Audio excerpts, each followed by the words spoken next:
Welcome to the B-Sides and Beers podcast.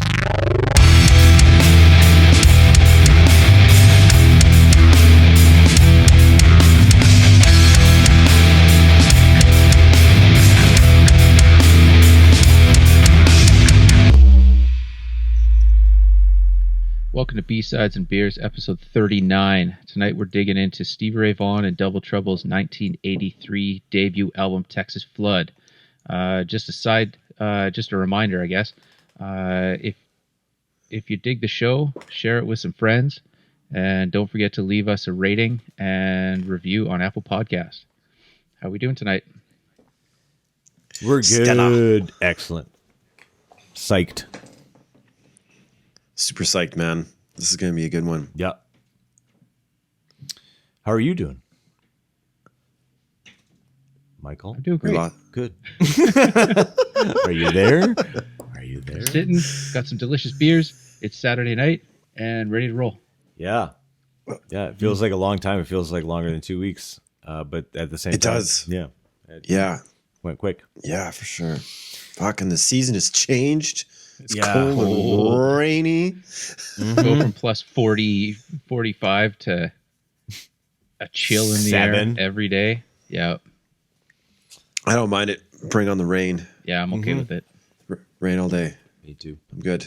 Yeah. I'm good. What are we drinking tonight, gentlemen? Why don't you start us off? Okay, sure. What you got? I'm repping the Whistler Brewing Company again, and I am drinking Trail Forks Hazy Trail Pale Ale out of Whistler, BC. Oh, yeah. So I'm doing that, and right before this, I did 2.99 Wayne Gretzky beers, the rye beers. I did 2 of those tall boys, and that was pretty good. What'd you think? Yeah, it was pretty good. Like I don't know. Like at first sip, it was really tasty, and then I kind of like lost it after that. It was just kind of blended in. Don't you find? Oh wow, I didn't find that. No, it was pretty solid all the way through. I thought. I mean, don't get me wrong. At the end of the second one, I was like doing pretty good, but Oh yeah, you know, it was it was good. It was good. Don't get me wrong. Was it like I said, unique, like Wayne Gretzky? Oh yeah, absolutely. I needed to retire it right off the bat. Definitely. Yeah, no, it was good. It was good, but at the same time, that was not cheap beer. That was I think it was what 16 or 14 for 4. Yeah, all I found them is the single tall boys. So I think it was maybe $4 each, something like that. Yeah, that's about what I worked it out to in my brain 3 or there. 4, so yeah. That's Wayne prices, man. So. Yeah. And also drinking the Mountaineer Pilsner from the Whistler Brewing Company as well. So Nice. Yep, that's what I'm rocking after I drank the Wayne beers. So, and I'll have to tell you guys, maybe I don't even know, maybe off of podcast about the find of the Edmonton Oilers that was discovered in our house this last little bit. So, if the viewers, if the listeners really want to hear it, great. But I'll tell you guys later.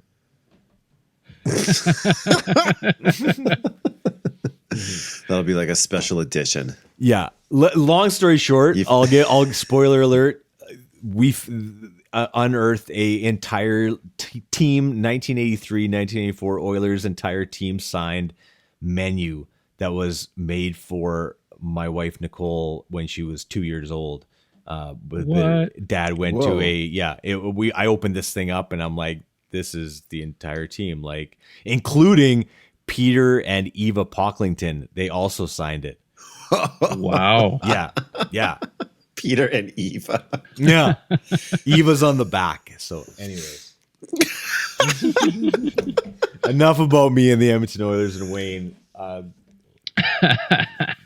Mike, what do you got? I'm doing 2 from Granville Island breweries. I've got the first one is called Fresh Baked. It is a fruit cobbler ale. And what's it say here? I was just checking it out earlier. So it has a breakdown. So aroma, it says wild berries, summer orchards, and pie crust. And flavor is blackberry jam, baked peach, and French vanilla.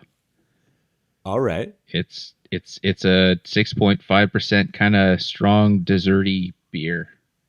It's really good. I don't think I'd want to drink more than one at a time, or more than one in a sitting, but One at a time. Is it sweet? no, yeah, one at a time. We're gonna double that. Yeah, Fill up the beer bong. tastes so good when it touches my lips. Yeah, I'll do one. I'll do one. And the other one I haven't opened yet, but it is also from Granville. It is called Amethyst, purple sour with guava. Oh. Okay. Yeah, cool. What's the brewery? This is all Granville Island. So Okay. It says aroma is tropical fruit, lemonade, and wheat thins. Oh, Kind of random. it's kind of yeasty. Kind of random. And then for flavor, it says guava candy, sourdough bread, and margarita salt. Oh, picking up Interesting. I don't know. a little bit of cigar box. Yeah. A little bit of pencil shaving. Yeah, a Yeah, little, little bit of- eat 'em cheese. Yeah, so that's what I got. Sorry, Michael. Can I see the first can, please, that you had there? I didn't catch that one. Oh yeah, that looks tasty. Right on. Yeah. Dane, you're I've up. got I got a big old Salt Spring Island Ales Heather Ale. It's got spring water and organic malt. Have you been out there, Dane? Let's see. No, I haven't. I need to. Yeah. I hear they got an Yeah. awesome farmer's market. My dad tells me about it all the time. Oh yeah, He he said- makes it out there. Yeah, he said it's awesome. Like it's one of their favorite things to do all around the area. So I don't know when it is. I don't know if it's like in season right now. Probably it's harvest. Like Probably for a little bit longer. Yeah, it's just dicey with the ferries right now. So, yeah, but who knows? Whenever shit fucking turns around. Yep. There's a bunch of islands I want to check out. Yeah, you can kind of hop them there a little bit, Haywood, depending on if you can catch the ferries at the right time. Yeah, exactly. Just pack up the truck and go. But also with the kid, he's good for about 2 hours. Yeah. So Yeah. And even that's good. even that's fine. Yeah. Yeah. So the farmer's market down the street. We went to a nice thing in Cumberland today. They had I don't know, everyone was out with their dogs and just kind of hanging out on the street there. There were supposed to be people playing music, but it was mostly just musicians fucking around with their instruments. And maybe it's just too early. I don't know, but there's things around here that we get to do. But what does it say on the back here? Inspired by the ancient Picts of Scotland, who drank heather ale for courage. Ooh. Our vision is infused with heather flowers and a sparing amount of hops. I need some glasses. The rich floral and honey aroma leads to an effervescent mouth feel and light hop notes for a crisp finish. Kilt not included. Bring your own sorry. kilt. Bring your own guilt. Ah. Yeah, it's all right. It's pretty good. It's pretty good. Did you get that at the local liquor store or did you get it at the brewery? No, I guess you wouldn't. have, 'cause it's on just Salt like Spring. the fucking liquor store. Yeah. Not my regular one either. And they didn't really have much of a selection, so I just saw this and I didn't feel like drinking a whole bunch of beer tonight. So yeah, here we are. Excellent. Yeah. Texas Flood, gentlemen. Texas Flood. Wow. What made you pick this one, Dane? I think mainly because I've been kind of jumping back into the guitar, learning about all sorts of stuff that I didn't really have much attention to back in the day. And I think just his tone on this album, I think is quite, there's a lot of buzz around it. There's a lot of people who write about it and try and understand it. There's a lot of different opinions about it. So I thought, the music itself is great. It's energetic. It's a really nice, different take on blues. Yeah. But I think it was specifically for the tone. And it was his first offering, and the the notoriety around this album, which they quickly put together in some echoey bunker, it sounds like. Yeah. So I think that was mainly it. And another one of those albums, like I remember hearing when I was younger, and I think the most I've ever really listened to Stevie Ray Vaughan is that Live at El Macambo. Yeah. Yeah. Like I've watched that a few times, like maybe at parties or whatever, but I haven't really sat down and listened to like, an album front to back. So this was like a good exercise to do. Very cool. Yeah. So, I don't know. Thoughts? Great album, man. I've been on the Stevie Ray Vaughan train since, I don't know, as early as I can remember. Probably late 80s, early 90s, I guess. 80, probably 87, 88 kind of deal. Once again, my folks were into it, so they listened to it all the time, and then I did too. And that's another reason why I started playing guitar was just his unique tone. It really spoke to me, and I've been kind of chasing that tone for quite a while now. So yeah, so good. And I mean, it's really cool too. Around the time that Texas Flood came out, he was he was hanging out and doing recordings with David Bowie. Right. From the album Let's Dance. Yeah. Bowie was into everything, hey? Yeah.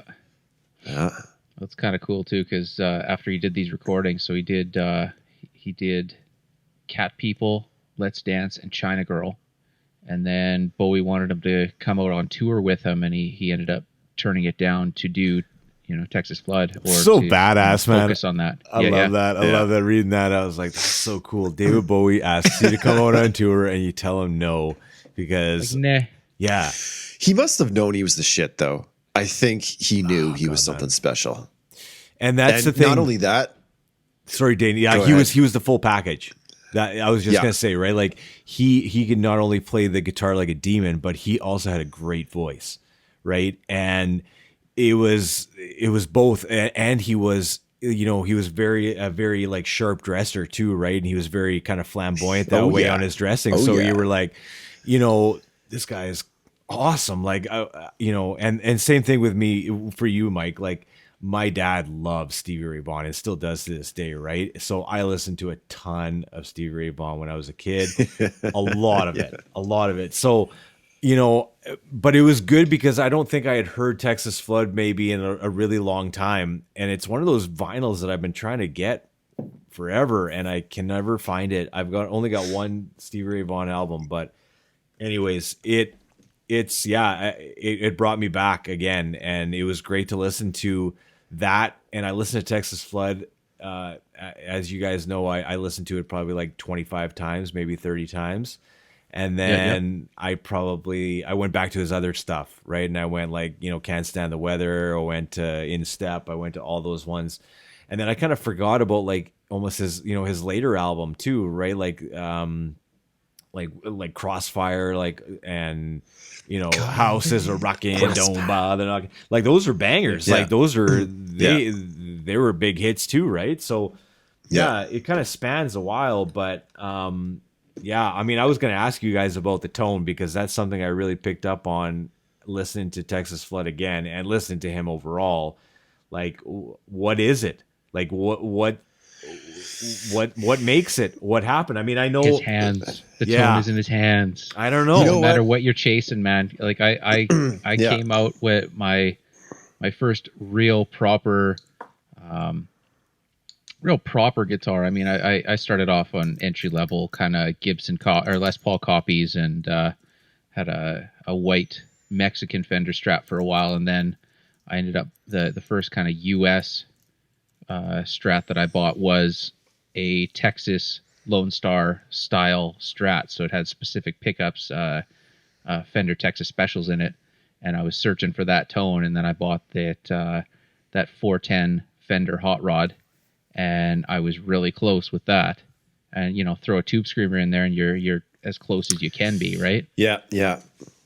The one thing though, and like I think this is a lot of players.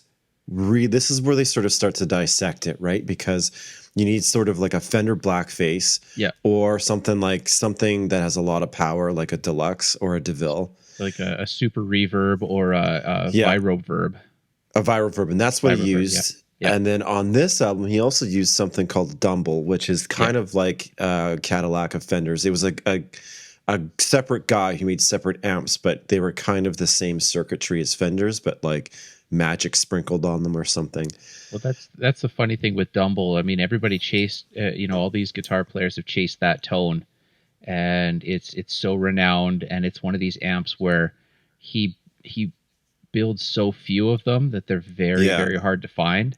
And the ones that are in the wild, it's all rich rock stars or country artists have them. And John Mayer travels with one on his lap and shit like that. Well, you got to keep it with you, because I mean those things go for like $500,000 for an amp. So, but it's funny too, because everybody talks about this Dumble sound, but hardly anyone has actually played it.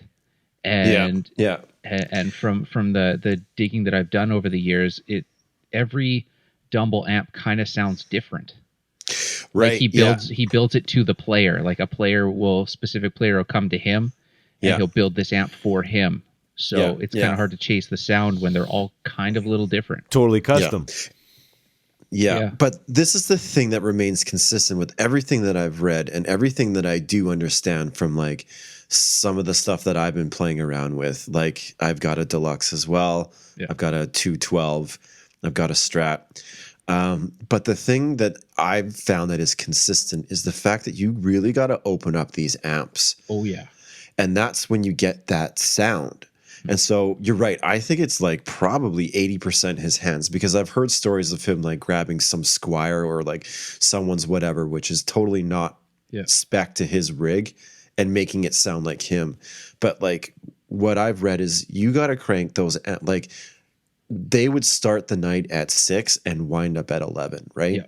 Yeah. And it's just opening up these amps so you can get not just like the preamps to break up and give you that nice little overdrive distorted sound, but also the power amps, so you can get the whole thing. It's kind of body of the power amp. Exactly, buzzing and compressed in a certain way that just gives you that nice bell kind of like Strat tone, that single coil tone. Yeah. And like that's the only thing that I truly understand about what he did, because like throughout his career he changed like overdrive pedal. Like I think he stuck with the Tube Screamers, but they changed. Yeah. So the sound is the same though. Like you go to those later albums, Marshalls later on, and and I mean, because I mean he started with the Fenders, and then he did the Fender and Dumble combinations, and then he did some Marshall sprinkled in, and it still sounds like him. It still sounds like him. So it's got to be the hands, man, and playing fucking super loud. Yep. Well, I love because I had watched those Montreux. Did you guys watch those Montreux Jazz Festival ones, 82, 85? He was playing 82, 85. I watched those when I was a kid with my dad, and I didn't know that's where that David Bowie connection. He saw him at Montreux. It was either 82 or 85, whenever Let's Dance came out, and that's when he found him. But the other one was Jackson Browne. Jackson Browne saw him at one of those Montreux Jazz Festivals and said, it must have been 82 because he hadn't been signed yet, and said like, you can come and use some space like in my wherever he recorded, right? So he took him up on it, and Double Trouble was there too, and they said it took him 2 days to record Texas Flood, no overdubs. They said they had it down, man, when they gave that much. And when you watch those Montreux Jazz Festivals, it's awesome because it's just like right now he just like kicks it in, and the band's there, and they're so tight it's not even funny, right? Like it's straight like Testifies the first song, and it's just like here we go, 160 beats a minute, and you got to come in, right? Like, so I thought that was just cool. He said that it was a gigantic warehouse. And he said that the three of them set up in a corner of the warehouse and just faced each other in a circle and just jammed. and just played right Yeah. right off the floor. No overdubs, 2 days, done. Unreal. Yeah. So cool. So cool. Just the coolest. Yeah. Yeah, exactly. But So yeah, I mean, I think he had it, right? And he knew it. And like it's funny because you think about like Stevie Ray Vaughan's sound, and to me, that's the 80s and 90s, right? I mean, of course there's other shit that happened during those 2 decades, but like, oh man, when I hear some Stevie Ray Vaughan, it just reminds me of that time. Yeah. Because he truly like brought back the blues as far as I'm concerned. Well, it was a total reinvention, just like Clapton. You know, when he goes from Cream to doing his blues thing, it's the blues has been done to death at that point, and then what he throws in is kind of a breath of fresh air. So then you add X amount of years, and Stevie Ray did the same thing. You know, when you go from just a standard basic, you know, blues is cool, but it's not a mainstream thing, to Texas Flood comes out, and then a year later Couldn't Stand the Weather comes out, and everybody caught on. All the guitar players wanted his sound, and it just became a situation where it was hats and strats. That's it. Everywhere you went, everyone was a Stevie Ray copy that was doing blues. It was hats and strats. So even Richie Sambora did it. Yeah.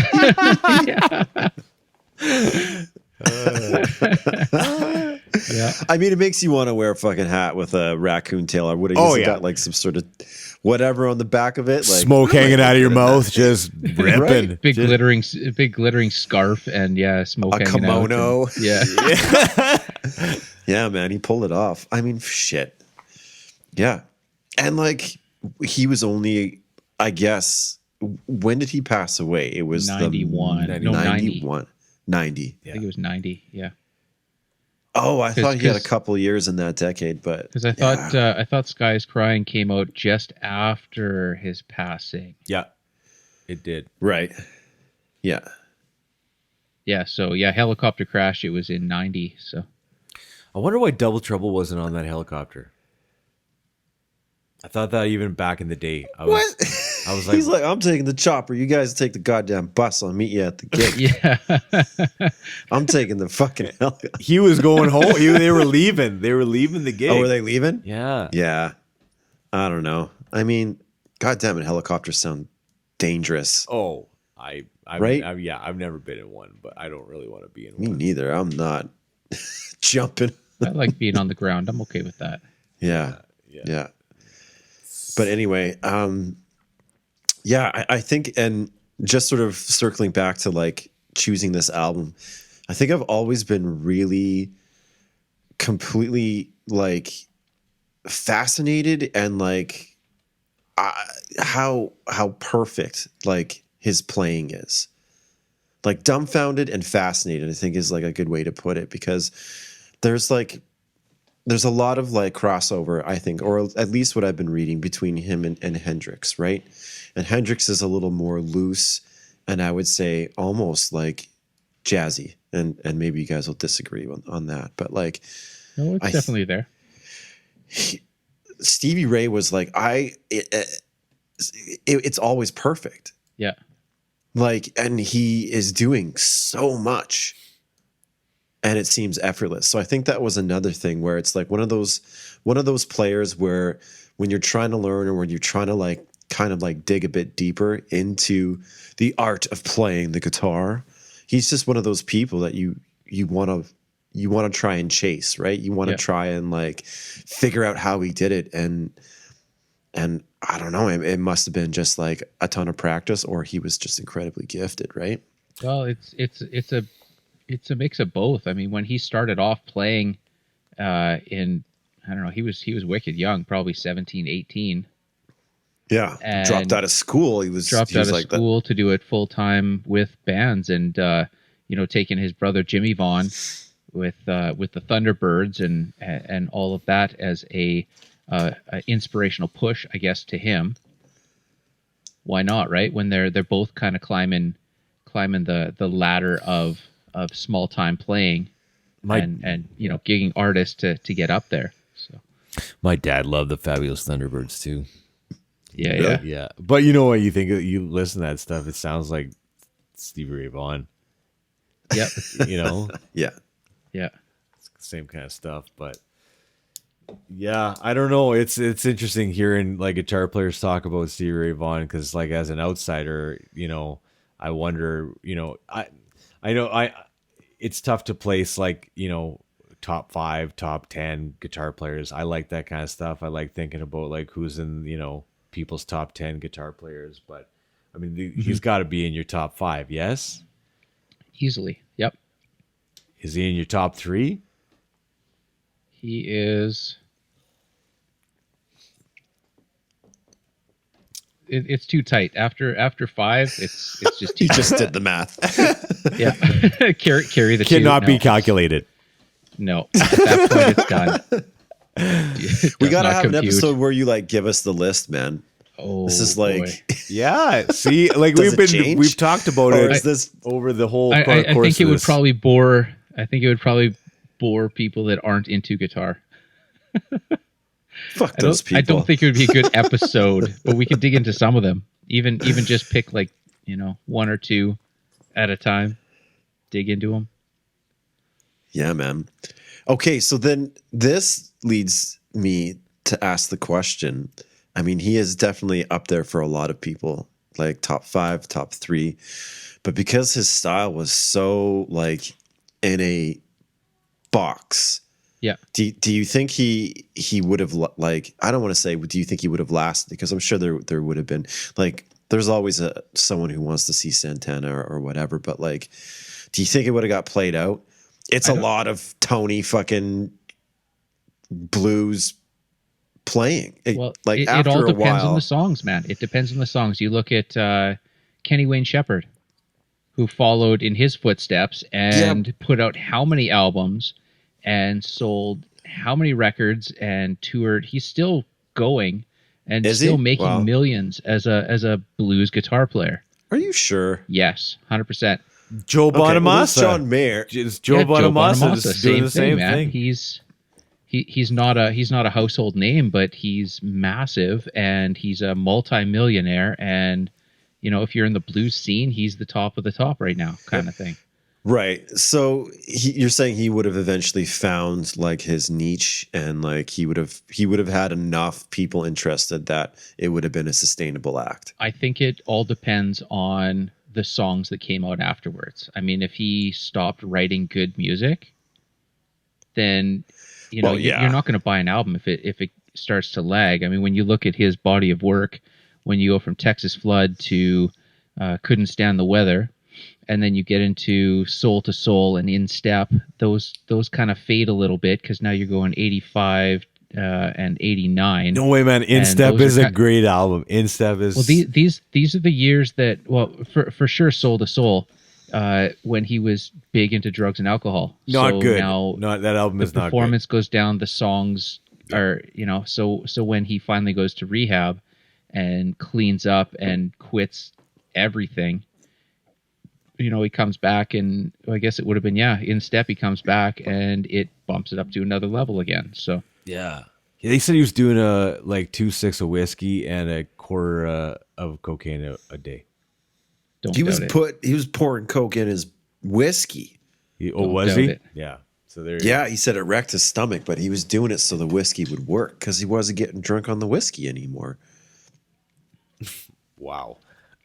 I can you Yeah, imagine not getting drunk after drinking that? Like that's crazy. Wow.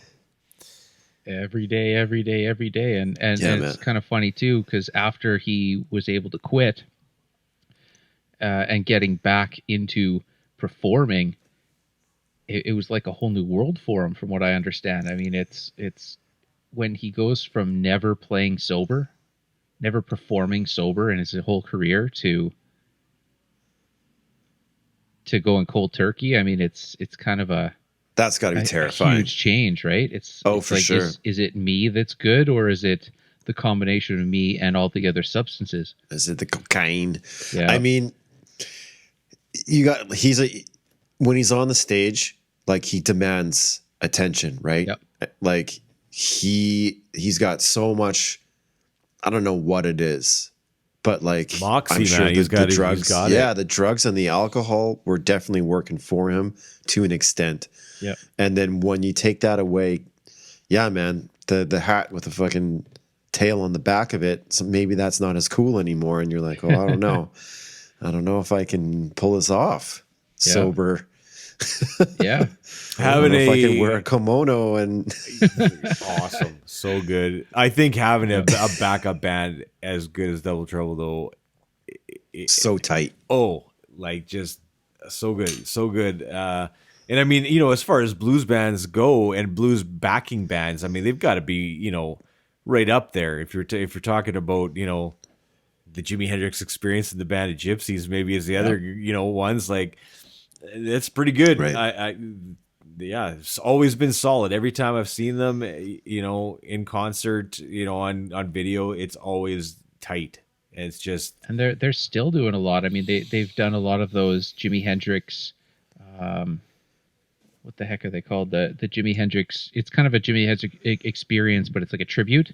oh yeah, So you get all these big artists, different guitar players, like Zakk Wylde does it from time to time, and you get a lot of other high end artists that come in and do Stevie tribute stuff. And you know they're still there. Tommy Shannon or Hendrix stuff. But you look like Tommy Shannon sits in, and Chris Layton sits in. Chris Layton was with Kenny Wayne Shepherd for a while. So I mean, he's still cruising along doing stuff. Yeah. And then when we saw him with Gordy Johnson. Yeah. Yeah, what was that for? I was thinking about that, you know, this week, and I was like, what were they touring together, or did they just happen to be in town? What was that? I think they were touring together. Yeah. I was wondering about that too. I was like, was Gordy Johnson at that show, or was it just Double Trouble? And then I was like, that we met. doesn't That's make the sense. night we were talking to Gordy Johnson back in the. Yeah. Remember he was smoking the cigarellos with the leather gloves and with like fucking leather gloves on. Yeah. But yeah, that was goddamn, that show was loud. The loudest show I've ever been to, hands down, without question. And that's what I'm talking about. I think there's a reason. I don't know if it was the PA that was loud, if that was per their request, or they just had their fucking fenders cranked, because that's how you fucking generate that tone. Yep. It was so But I remember it being ear shattering. Yeah. My ears are still ringing from that fucking show. Yeah. My ear test shows it. My audio exam, whatever it's called. Yeah. I see you saw Double Trouble here. I'm just looking at the charts. Yeah, Looks right Double around Trouble 04, I think, right? Yeah. Yeah. That was it. It wasn't cool to wear earplugs back then. No. Oh, fuck. Just like it wasn't cool to wear a toque back when you were a kid. Now you're walking around with a toque and earplugs. Yeah. Oh, man. Taking earplugs to a movie theater. That's what I do. Yeah. I bring them to the movie theater too, man. That's smart. Yeah. Got to. But those musician earplugs are good because they just take out like as much as you want. They got a couple different filters on them, so you can take out like 15 decibels or 25 decibels or 35 decibels. And you just pop like the different filter into your earplug. That's it. Do you ever come back from a show and you're just like, I should have put in the fucking 20 decibel filters? No, I'll bring like 35s to a concert. Oh. I'll bring like 15s to a movie, and that's about it. I don't really use them anywhere else. Yeah. Yeah. But it makes a huge difference because you can still hear it, right? Like you can still hear it clearly, and you can still like the bass cuts through, but it just takes out all the. It sounds like you're kind of listening to it, like on your speakers almost. Like at home. Yeah, it's like the right volume that you would listen to it at. Yeah, I always wonder. Like my grandpa was always a huge, kind of like jumping around here, but like my grandpa was always a huge Oilers fan, and like. I don't remember the last Oilers game I went to. It must have been like 3 years ago. But holy fuck. Like, even I was like, there's fireworks going off. They've got fucking AC/DC or like Nickelback cranked. It's like crazy. I'm anxious. And I'm like, what about all these old timers that just want to watch hockey? Yeah. It's fucking nuts. Yeah, I don't think you were there, Dane, when they had the cheerleaders. They had cheerleaders that would come out at the other games. My grandpa would love that. Oh yeah, oh yeah. And you'd like sit in the aisle, and they would dance in the aisle, and then you get like whipped in the face with the like pom poms, like the plastic from the pom poms. You just get whacked in the face. Oh yeah, yeah. It was not good. It was not good because it was like, ladies and gentlemen, please welcome Octane, and then and you're there with your kid. Yeah, like, and then they're just shaking it right in front of you, and you're like, okay. Anyway, you know that guy who makes shitty beer? Well, he used to play hockey, and there was none of this bullshit. Yeah. Exactly. But that Double Trouble show was good. It was a good one. Yeah, loud, but it was neat. It was just a very odd combination of people at that time, but it was neat that we could see them. It was at Reds, right? Reds, yeah. Reds, but you were talking to Dane. I was gonna kind of circle back to that about like his longevity and like whether or not he'd be able to keep going. And I think about like even playing on David Bowie Let's Dance, like it, if you listen to Let's Dance or those songs that he plays on, it doesn't really sound like Texas Flood, right? But no. I understand that like somebody else has creative control over what the guitar sounds like, right? So I don't know. It feels like he's capable of going in many different directions, I think, depending on who is at the helm, and you know what I mean? Like, I think he's capable of, he would have been able to do that, right? But I think that in the end, he would have turned into a Joe Bonamassa or somebody like that, where it's just kind of maybe a legacy act kind of thing, almost, right? Yeah. But right. Yeah. Because I mean, how much do you really do with the blues, right? Well, that's kind of what I was getting at there. I mean, a lot. Shit, you can spread that super fucking thin, and like he kind of reinvented it. So, I mean, it would have been the Stevie Ray Vaughan sound that everyone like. I'm sure there would have been like ebbs and flows, and like periods of popularity and periods where he just kind of like, who knows, but yeah. I could definitely see him being around in some form or another. Yeah, and like even playing jazz festivals, right? Like, you can play jazz festivals forever and do those, right? And he could pull that off too. There's so much instrumental stuff that he did as well that fits right in. And I think he just kind of revolutionized that whole thing by the tone and the playing. Right, I think that's what rejuvenated the blues almost, because it was like, wow, nobody has ever seen anybody do this, playing rhythm and lead at the same time. Like, yeah, there you go. What? Yeah. Okay. So, and then, I kind of like how he evolved, and he added, organ, and he added keys, and he added even horns later on, right? Like, it just kind of, I don't know. I think he would have, he adapted, he would have evolved, and I think he just kind of would have been there, so, but good pick. What's funny, and I'll just sort of maybe leave it on this. Yep. You get all these weird comparisons. So I was sitting where I normally sit and reading the news, and I saw this one article, and it was like, is Machine Gun Kelly the next Kurt Cobain? I'm like, what? Yeah, doesn't make any sense. Where does this how does this even exist within the same fucking universe? Like, I don't get it at all. And so what I'm getting at is the fact that you have people that compare newer artists to people who were, let's say, groundbreaking or had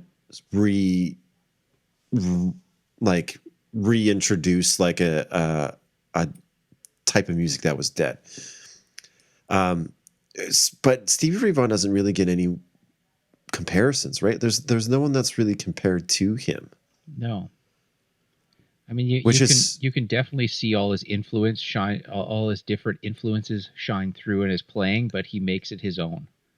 Yeah. When you look at the Albert Kings and the Lonnie Mack and Wes Montgomery's, and just the long list of players. I mean, when I hear his riffs or his licks, I hear all these other old players that did the exact same thing, but he changed it. You know, when you look at Albert King and just his style and phrasing, and take it over to Stevie Ray, you can definitely hear that influence is huge on him, but he changes it and does his own thing. So absolutely.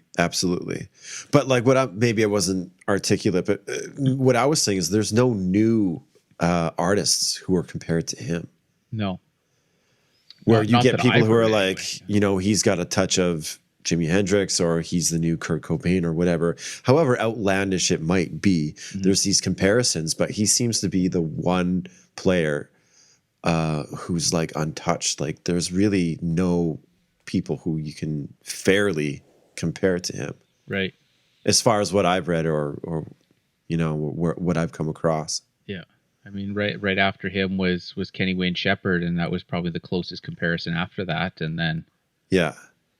It's a good point. And I think people have tried to like, you know, copy that sound, chase that tone, whatever. And like John Mayer, I think, is another example where they're just like, okay, well, where did he get this tone from? And it's like this pedigree that all comes down to him and this like elusive tone that he has. But like, I don't think there's any player like him that was like, you know, did what he did, and there's no real sort of like person who's like filling his shoes at the moment. I mean, who knows?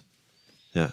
No, absolutely. Like, because nobody says like, you know, because you can even say that, you know, Stevie Ray sounds like Hendrix, right? But a lot of it, but again, going by what you said there, nobody who else sounds like Stevie Ray, right? Like that's, you know, it's just a trickle down effect, I guess. But it's nobody else is doing that kind of stuff right now. Right, like nobody is, you know, Machine Gun Kelly ain't no Stevie Ray Vaughan, so and ain't no Kurt Cobain either. I was like, what? yeah, grasping at straws. But anyway, that's what that sounds like. Well, here's another question for you. Which version of Little Wing do you like better, Hendrix or Stevie Ray Vaughan? Flip, you go first. You know what? I got to go Stevie Ray Vaughan because I like the tone. I like the sound of the guitar, and that's everything about that song, obviously, right? If you don't have it, I mean, there's so many things I like about the Hendrix version, but I don't know. I got to go Stevie Ray. That's my pick. So I automatically go to Hendrix because I'm trying to learn that song right now, and it's those. What do you call it? Where you like those chords where you bar and then you just like hit the one note, and then the solo afterwards, right? Like there's a lot of technique that Hendrix is doing, so I automatically go to Hendrix just because of the technique. Yeah, but I don't know. That's a tough one. I love both versions, but I do think that Stevie Ray took it to another level. Just the extra feeling he put into it was noticeable.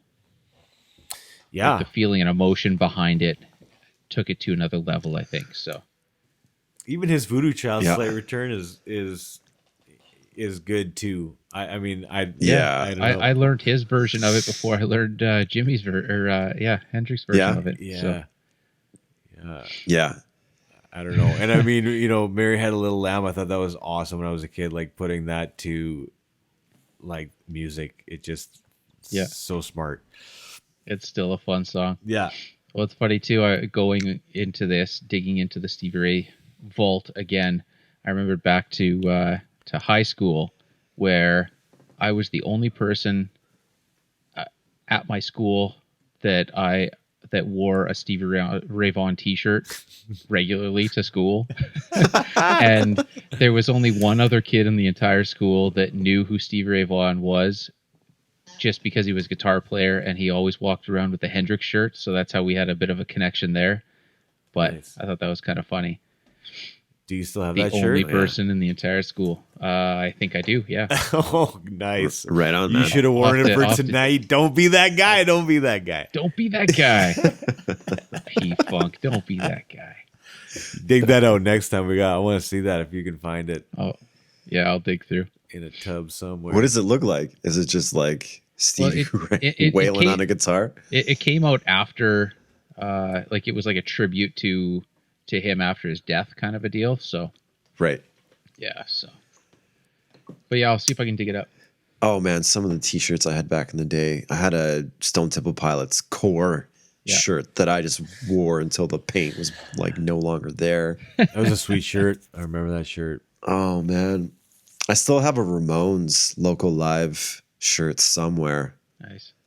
And I had a Smalls I'm trying to remember the name of the album. Anyway, I cut off the fucking sleeves because I was a douchebag for a period of time. Wish I never would have done that. You know, I've got all of my Waste and Tragedy tour. That's Oh yeah. Yes. I've got all my old t-shirts, and like some of them Nicole took and altered them so that they like fit her.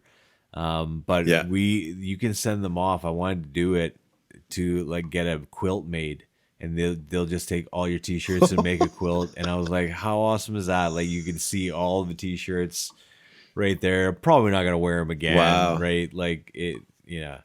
So. I don't know. I still got a bunch of them though, all in a duffel bag. I got a pile of them. No way. Yeah. That probably has some interesting smells coming out of Oh it. yeah. Oh yeah. Got the mothballs in there. For sure. Yeah, no, good pick, Dane. That was it was fun to dive into that again. As always, this is the beauty of this show because it just allows me to go in, dive into these albums either again or for the first time. So it's good. Yeah. Did you find yourself like picking up a broom or like some sort of like thing shaped like a guitar and like, Oh yeah. Canvas racket. yeah, walking past the mirror like, Yeah. Yeah. Sitting at this I- desk, I know air I did. drumming. Go. Air guitar behind your head, Yeah. and behind your back. I still can't figure out I the did that a drumming couple timing times on this that. How he comes in, I still Holy don't know. cow, right? I can't figure it out. Yeah. To this day, I listen to it like 700 times. I can't get it, but I can't get the groove. I don't know how. I don't know what the timing is. I can't figure it out, but I don't know. He's that good. He's that good. Anyways, good one. All right, we want you guys to subscribe, share, and review this podcast. Keep it going, keep it strong, because we're having a great time entertaining you guys with B-Sides and Beers podcast.